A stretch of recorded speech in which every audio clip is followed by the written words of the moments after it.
V redu, če si pripravljen, Stojan, in jaz ti predajam besedo, da poveš, kar si želel povedati v Monsu, kjer si bil prisoten.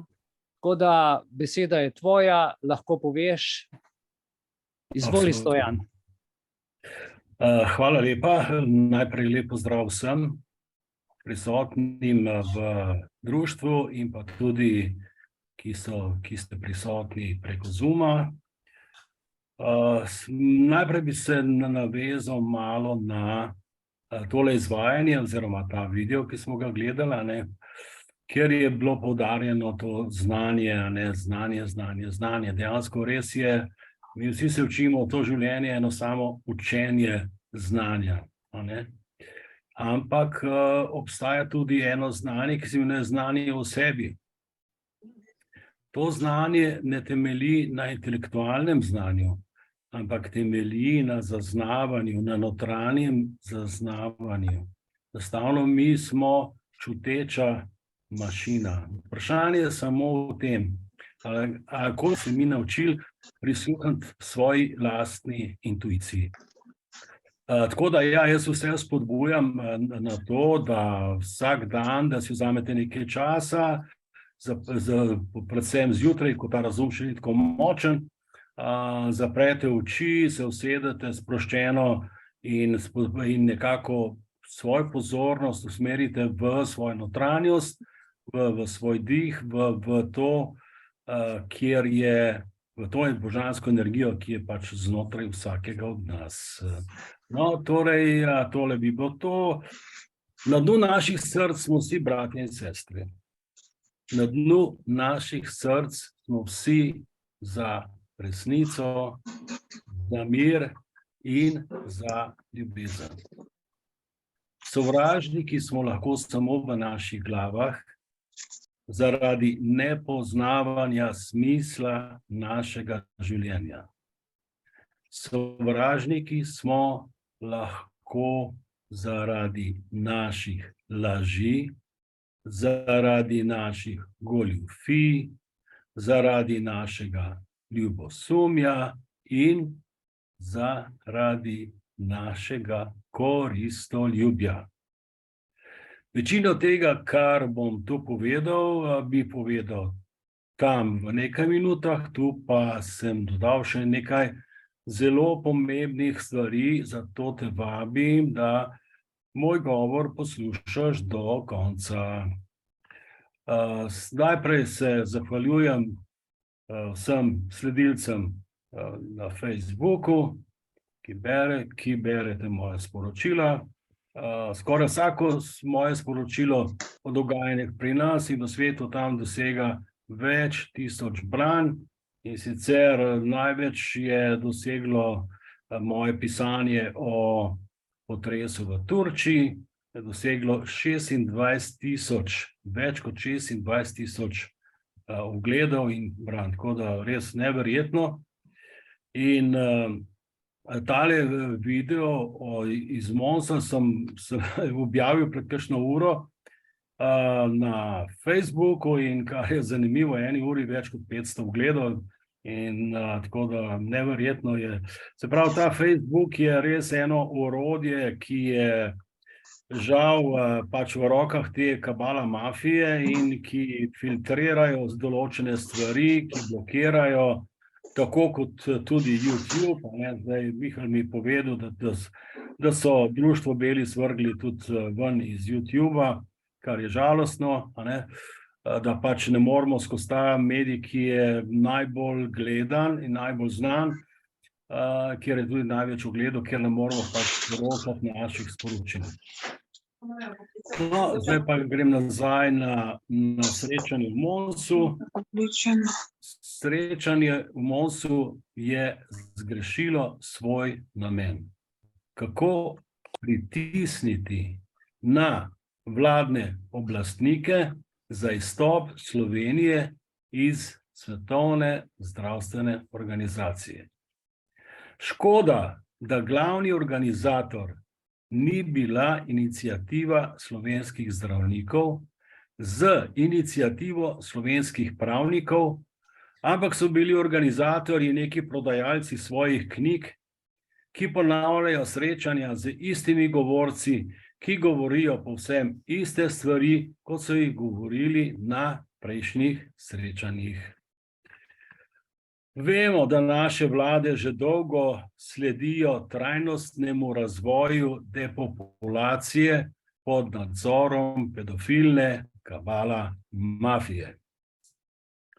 Vemo, da je del te agende bilo tudi vbrizgavanje strupenih zvarkov v telesa nevednih ljudi, ki so zaupali vladnim predstavnikom, ki so zaupali medijem, ki so zaupali strokovnemu, v navednicah, medicinskemu osebju, NIJZ in tako dalje.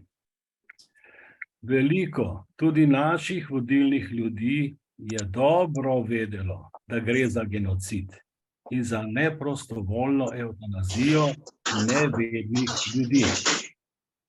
Vladni predstavniki držav so dobili točna navodila, koliko ljudi v državah je potrebno s strupenimi zvarki pobiti. To so vedeli tudi nekateri zdravniki, nekatere medicinske sestre, tako da to je bilo tudi v Ameriki obelodanjeno. Prve na seznamu za odstrel so bile ranljive skupine. In to so starostniki in mentalno in fizično prizadeti ljudje. Protesti proti drakonskim ukrepom so se odvijali vse povsod po svetu. Plačani scenariji pretepov protestnikov s strani policije pa so se v različnih državah vrstili eden za drugim. Tudi IJJ akcija proti protestnikom z vodnim topom in policijskim pretepom miroljubnih protestnikov je prišla v svetovne medije. Pred kratkim se je zgodila TV Arena, kjer smo izvedeli, da je smrt povzročena zaradi vbrizgavanja strupenih zvarkov človeka vredna pri nas 60.000 evrov.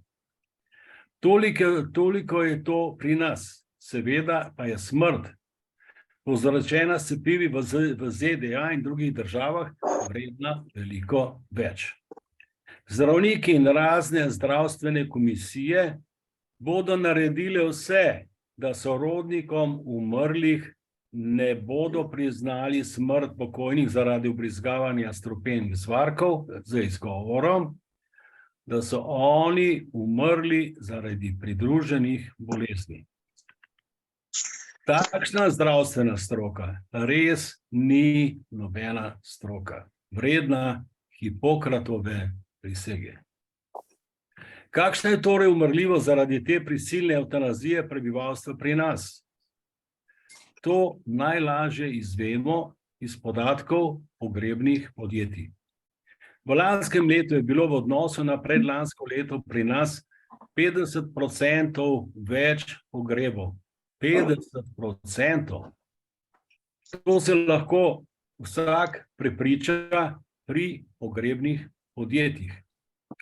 Letos bo pa po napovedi pogrebnih podjetij pogrebov še veliko več. Portal Expose poroča, da je v 26 državah Evropske unije v odnosu na predlansko leto umrlo 20 milijonov ljudi več. 20 milijonov. Jasno je, da so morilci vsi tisti, ki so vedeli, da gre pri tem injiciranju strupenih zvarkov za ubijanje ljudi. Drugim so želeli smrt, sami se pa niso cepili. Poslušaj to. Javnost so v medijih povedali, da se niso cepili sledeči. Direktor Svetovne zdravstvene organizacije Tedros Ghebreyesus. Bill Gates, direktor Pfizerja Albert Bourla, Fauci, Klaus Schwab in še mnogi drugi. Mimogrede, Bill Gates je prodal delnice BioNTecha, v katerem je tudi Pfizer, za izjavo, da zato, ker so Pfizerjeva cepiva zanič. Vemo, da je Ursula von Pfizer, jo imenujem von Pfizer, kupila Pfizerjevih cepiv za Evropsko unijo za kar 71 milijard evrov. Njen mož pa je bil in verjetno je še zaposlen v BioNTechu.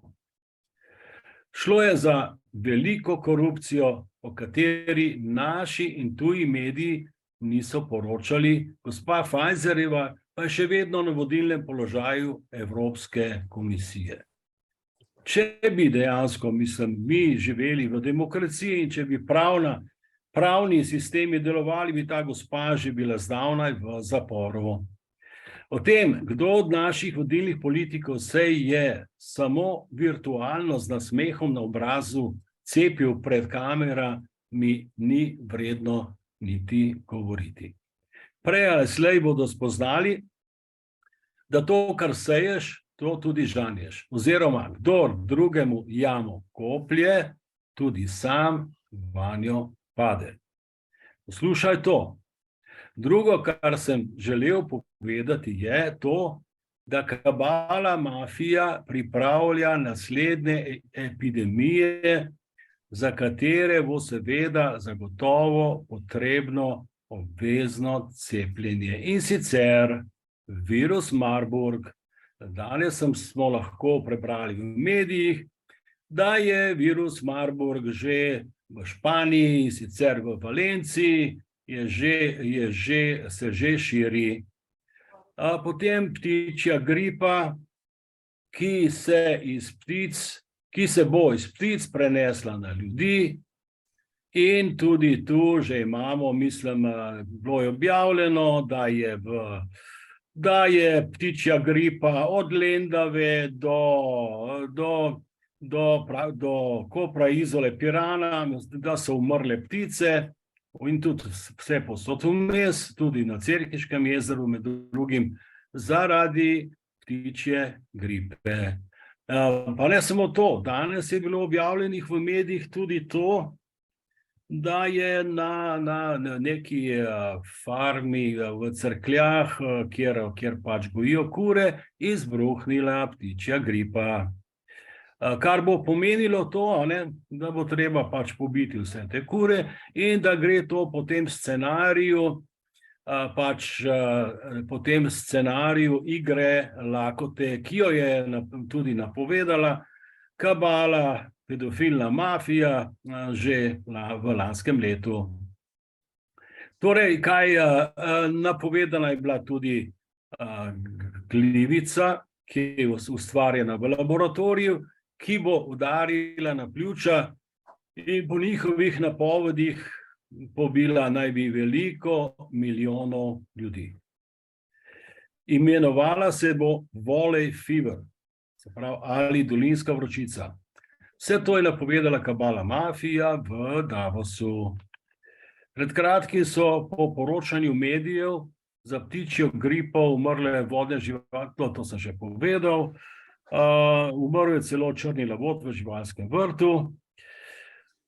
Se pravi, vsak ima malo zdrave pameti, lahko pride do zaključka, da je v tem primeru ni šlo za kak leteči virus, ampak je lahko šlo samo za leteče pršenje strupov iz vojaških in civilnih letal. Če kdo misli, da ti strupi niso prišli tudi v našo pitno vodo, se žal hudo moti. Te strupe lahko očisti iz naše pitne vode samo filter reverzne osmoze. Slušaj to. V ponedeljek, 27. februarja, je dan D. Takrat naj bi 126 držav med njimi tudi Slovenija, razglabljala o prenosu suverenosti na privatno organizacijo Svetovne zdravstvene organizacije, katere velik donator je tudi Bill Gates. Direktor Svetovne zdravstvene organizacije Gebrejesus si bo tako lahko po mili volji izmišljal svetovne pandemije, obvezno cepljenje, karantene, koncentracijska taborišča in tako naprej. Doktor Biserka Ilin je jasno povedala, da tudi če je Slovenija proti prenosu oblasti na SZO, jo članstvo v njej obvezuje podrediti se prenosu oblasti. Na TV areni je gospa vladna predstavnica povedala, da Slovenija ne bo prenesla suverenosti na SZO, če ji bo to škodilo. Zakaj že so naši poslanci družno sprejeli zakon ZNBD,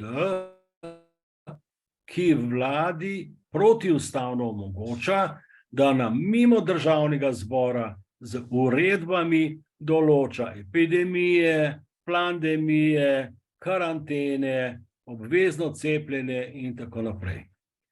Protiustavno sodišče je to potrdilo. Zaradi tega pravim, da je protiustavno, ker enostavno, če bi bilo ustavno sodišče, enostavno tega ne bi moglo potrditi, ne? Ker ustavno sodišče ne bi se držalo ustave, ne pa nekih nagibov, nekih teh pedofilnih teh kabalistov.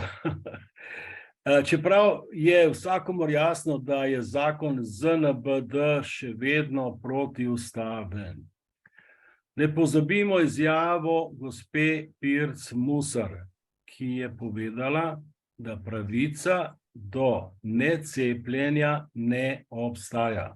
Torej, ali še kdo od vas dvomi, da je oblastna oligarhija proti prenosu oblasti na SZO oziroma za izstop iz nje? Zbiranje podpisov za izstop Slovenije iz Svetovne zdravstvene organizacije v MONS-u je izpadla totalna farsa.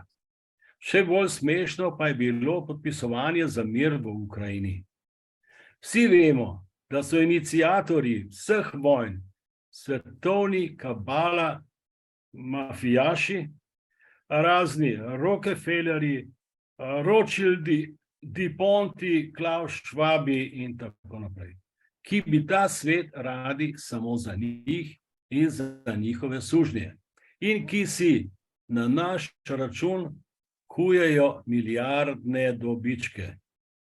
Njihov glavni namen vojne v Ukrajini je bil napasti Rusijo, jo tako kot Jugoslavijo razkosati in se polastiti njihovih naravnih virov. Vsem nam se smilijo nič krivi ljudje v Ukrajini, ki zaradi izgube sorodnikov in zaradi izgube njihovih domov hudo trpijo. Načrt kabala mafije je tudi razseliti Ukrajince in prenesti državo Izrael v Ukrajino, od koder tudi izhajajo njihovi predniki Hazari. Ljudje me sprašujejo, kaj lahko zdaj storimo. Edino, kar lahko storimo, je to, da molimo za našo odrešitev, molimo za mir in ljubezen v naših srcih, molimo za to, da začutimo v svojih srcih tisto, kar nam omogoča prave odločitve. Se pravi, prave odločitve prihajajo iz naše notranjosti, prave odločitve prihajajo iz naših src. Vse, kar je potrebno, je samo to, da se naučimo prisluhniti svojemu dušnemu srcu.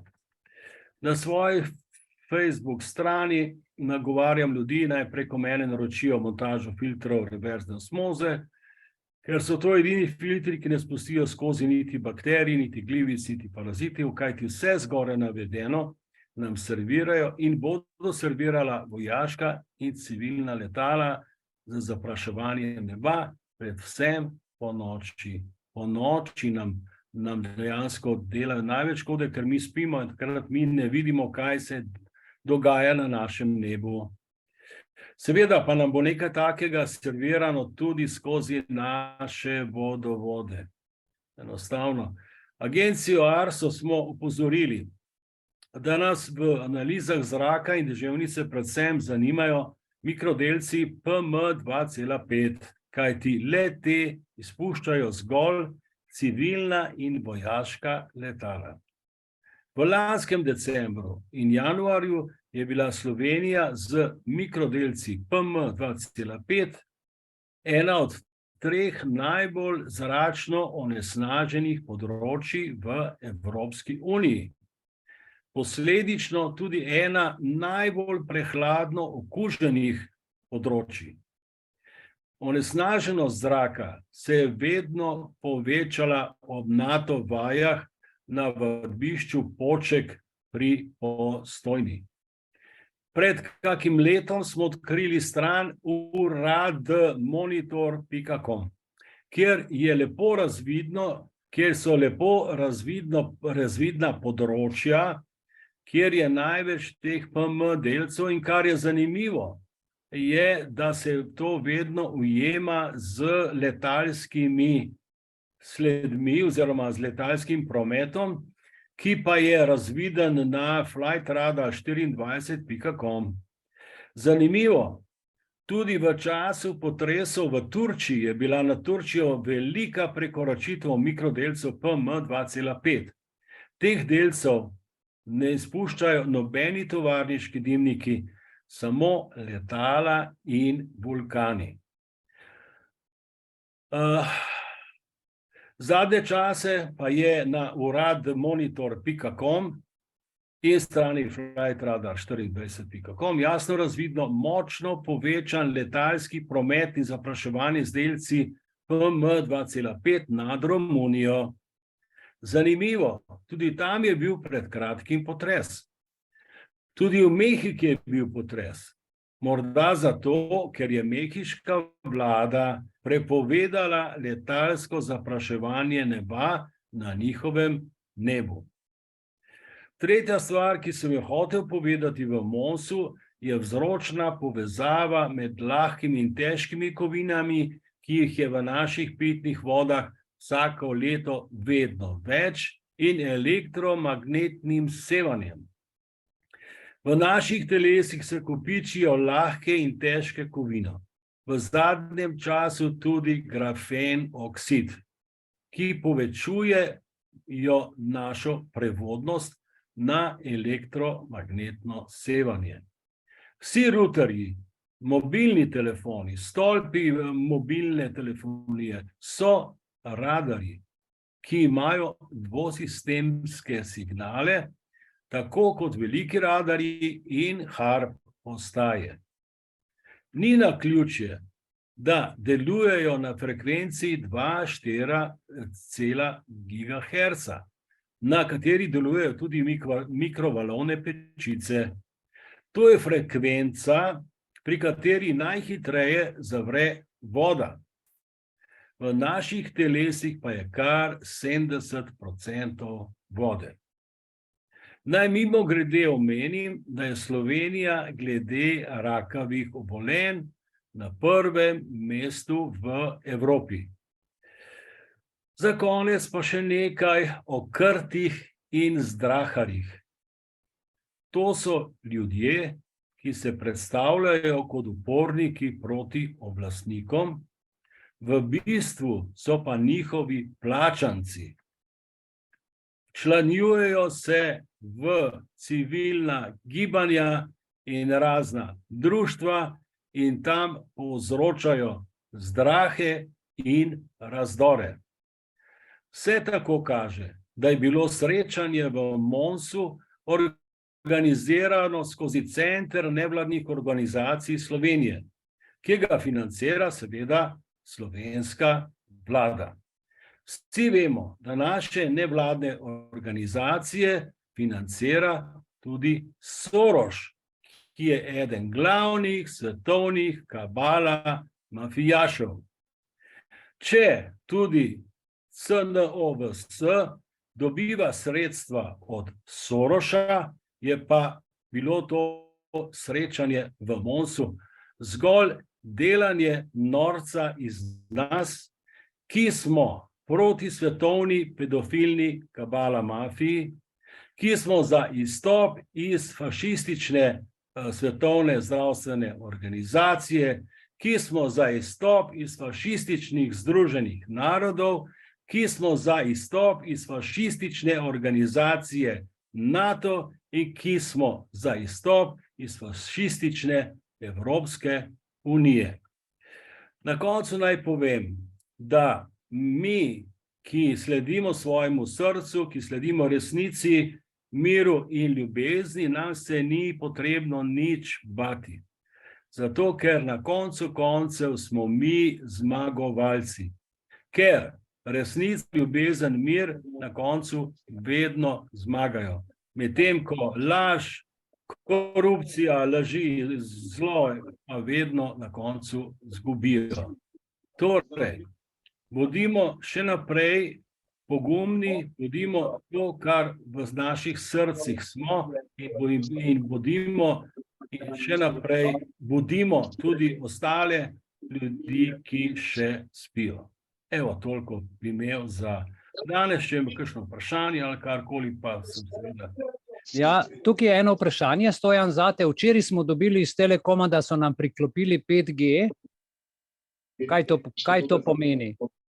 Ja, torej, kaj to pomeni? To pomeni dejansko to, da 5G, kot vsi vemo, je mikrovalovno orožje za depopulacijo. Kaj 5G dejansko povzroča? 5G je dejansko vstopa v celice našega telesa, tudi že 4G frekvence vstopajo v naša telesa in povzročajo, ker so to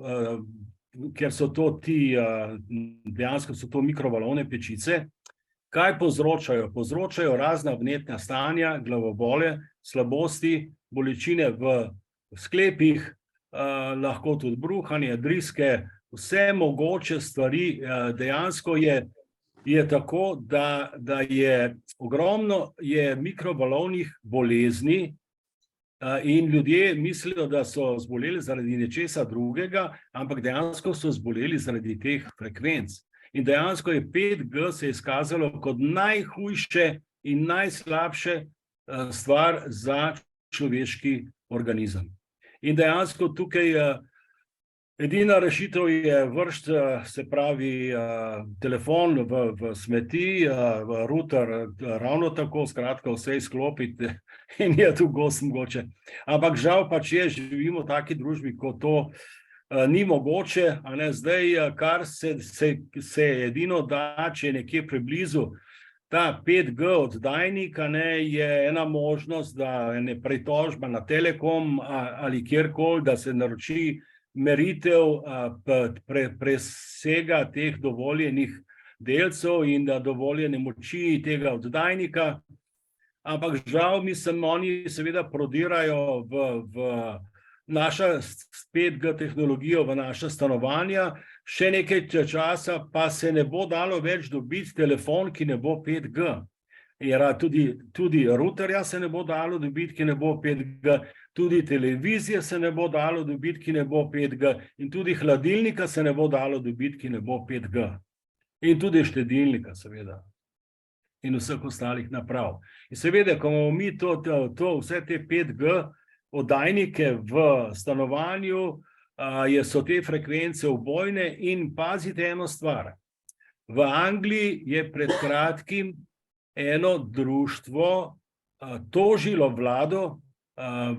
vlado Anglije, ker oni niso dokazali, da 5G, se pravi omrežje oziroma 5G oddajniki, ne vplivajo slabo na zdravje ljudi. Oni bi dejansko morali to dokazati, ampak rezultati so taki, da tam, kjer je 5G omrežje, je povečana stopnja rakastih obolenj in še mnogih drugih težav. Stojan, iskrena hvala za to tvoje prvo podrobno poročilo o tem, kar si želel povedati. Potem hvala ti seveda tudi za vse opaske, ki si jih opazil. Tudi jaz tam nisem bil, ampak mene so ljudje poklicali. Potem sem en prispevek napisal, ki si ga tudi ti objavil. Videl sem, da si imel kar burne razprave tam z ljudmi, ki pravzaprav ne vejo, kaj bi s svojim življenjem počeli, kakor sem opazil. Ampak okej. Ja, hvala ti za to, tudi za ta 5G. Jaz menim, da te tehnologije, glede na to, kako intenzivno, hitro in podplačano se širijo tlele okrog nas, vse okrog nas, a ne? Najprej internet, potem internet stvari, internet of bodies z injekcijami in tako naprej, hočejo nam možgane priti in to kar brez konsenza. Pretreslo me je, ko je Beovićeva na televiziji rekla na Slovenija 1, ki je bil tisti intervju, a ne, da je to tako majhen, da to sploh ni poseg in da se zato ne da konsens. To se pravi pik v roko, pik v roko, res ni velik poseg, ampak tisto, kar pa skozi iglo gre mimo imunskega sistema, v našo meso in kri, v cirkularni sistem, to je pa druga zgodba. Ne? In to so ali to niso zdravniki, ali so to udbomafijaši na svojih pozicijah, ali sploh ima licenco, se jaz sprašujem Beovićeva, ali ker to, kar govori, je tako neumno, je tako amatersko, da jaz, ki nisem zdravnik, si rečem, pa čakaj malo.